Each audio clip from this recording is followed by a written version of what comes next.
ಒಂದು ಸುಂದರ ಹಳ್ಳಿಯಲ್ಲಿ ರಾಮು ಎಂಬ ಬಡ ರೈತನಿದ್ದ. ಅವನಿಗೆ ಹೆಚ್ಚು ಆಸ್ತಿ ಇರಲಿಲ್ಲ, ಆದರೆ ಅವನು ತುಂಬಾ ಪರಿಶ್ರಮಿ.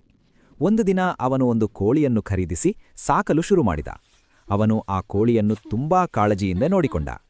ಒಂದು ಬೆಳಗ್ಗೆ ರಾಮು ಕೋಳಿಯ ಗೂಡಿಗೆ ಹೋಗಿ ನೋಡಿದಾಗ ಅಲ್ಲಿ ಒಂದು ವಿಚಿತ್ರವಾದ ಮೊಟ್ಟೆ ಇತ್ತು.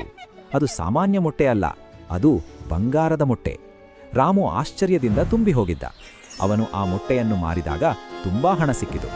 ಮುಂದಿನ ದಿನವೂ ಕೋಳಿ ಮತ್ತೆ ಒಂದು ಬಂಗಾರದ ಮೊಟ್ಟೆ ಹಾಕಿತು. ಹೀಗೆ ಪ್ರತಿದಿನ ಒಂದು ಬಂಗಾರದ ಮೊಟ್ಟೆ ಸಿಕ್ಕುತ್ತಿತ್ತು. ರಾಮು ನಿಧಾನವಾಗಿ ಶ್ರೀಮಂತನಾಗುತ್ತಿದ್ದ. ಆದರೆ ಅವನ ಮನಸ್ಸಿನಲ್ಲಿ ದುರಾಸೆ ಹುಟ್ಟಿತು. ಈ ಕೋಳಿ ಪ್ರತಿದಿನ ಒಂದು ಮೊಟ್ಟೆ ಹಾಕುತ್ತಿದೆಯಾದರೆ ಅದರೊಳಗೆ ತುಂಬಾ ಬಂಗಾರ ಇರಬೇಕು. ಏಕೆ ಕಾಯಬೇಕು? ಒಂದೇ ಸಲ ಎಲ್ಲವನ್ನೂ ಪಡೆಯೋಣ ಎಂದು ಅವನು ಯೋಚಿಸಿದ. ದುರಾಸೆಯಿಂದ ಕಣ್ಣು ಮುಚ್ಚಿಕೊಂಡ ರಾಮು ಆ ಕೋಳಿಯನ್ನು ಕೊಂದು ಅದರ ಹೊಟ್ಟೆಯನ್ನು ಕತ್ತರಿಸಿದ. ಆದರೆ ಒಳಗೆ ಸಾಮಾನ್ಯವಾಗಿಯೇ ಇತ್ತು, ಯಾವುದೇ ಬಂಗಾರ ಇರಲಿಲ್ಲ.